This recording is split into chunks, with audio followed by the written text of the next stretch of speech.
Raha toka mbola nisy nanony asany ireo mpiasa eo anivon'ny faditseranana dia nisy kosa ireo mpikambana eo anivon'ny Saint-Pido na ny syndicat-ny mpiasan'ny douane androany no nindroso tamin'ny fitokonany raha nitsikaritra tetsy Antanimena ohatra dia nahitana sora-bavety milaza ho mitokona ny faditseranana raha ny hitandroany zany izy ireo ihany koa dia nanamafy fa mbola itoy aria mafy io fitokonana tanterahan'izy ireo io manomboka ho amin'ny rahampitso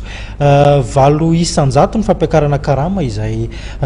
nomen'ny mpitondra fanjakana efa ho avy folo henin'izay anefa ny fiakaran'ny vidim-piainana ohatry zareo avy eo anivon'ny Fédération Nationale des agents de l'État FNAE io ny filaza azy ny Heverin'ity fikambanana iray ity fa mandatsana ny vahoaka malagasy ihany anefa io valo isanjato izay nomen'ny mpitondra io ho fiakarana ny marikarama zany ho an'ny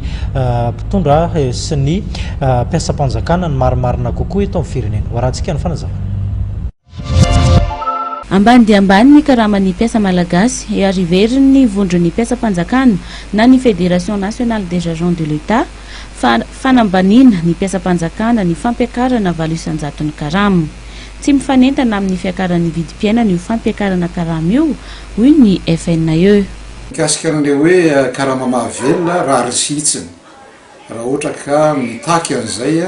ny mpiasa malagasy satria raha mahita zany zao fa tena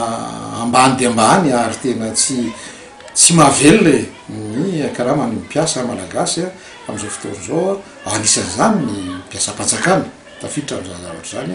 ka hoy izay hoe tokony hisy ezaka atao mikasika an'io ary fahatana azy amin'ny lafiny teknika nge betsaka ny fanazavana mikasika an'izay fa ny hitanay manokana aloha raha mitenako manokana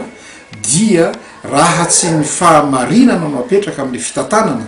ny raha mpitondrana ny raha mpanjakana dia tsy ho tratra mihitsy izany hoe karama mahavelona izany noho izany zavatra voalohany indrindra tokony fanovana hoentina eto amin'ny firenena dia izay fametrahana zay fitantanana mandala ny fahamarinana zay mikasika karama ihany moa resahana mikasika an'le hoe fanondrotana valo isanjato zay nolazain'ny andriamatoa filoham-pirenena dia hoy izay hoe voalohany indrindra aloha dia madinika avoa am'izay fotoana zay satria raha valo isanjato amin'ny karama ambany nge dia kely ihany koa ny fitombony ka hoy izay hoe de efa zay zao de efa tsy rariny zay fa roa manaraka an'izay fijerina azy dia fanambanina tanteraka ny mpiasam-panjakana iny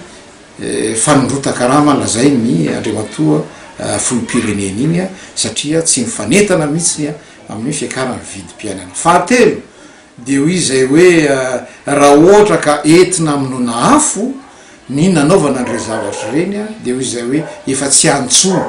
Ny FNAE moa izay anisany nandray anjara tao anatin'ny diabe sy hetsika izay nokarakarain'ny syndikalista omaly nandritra ny andro eran-tany ho an'ny asa hetsika izay nitakiana karama mahavelona.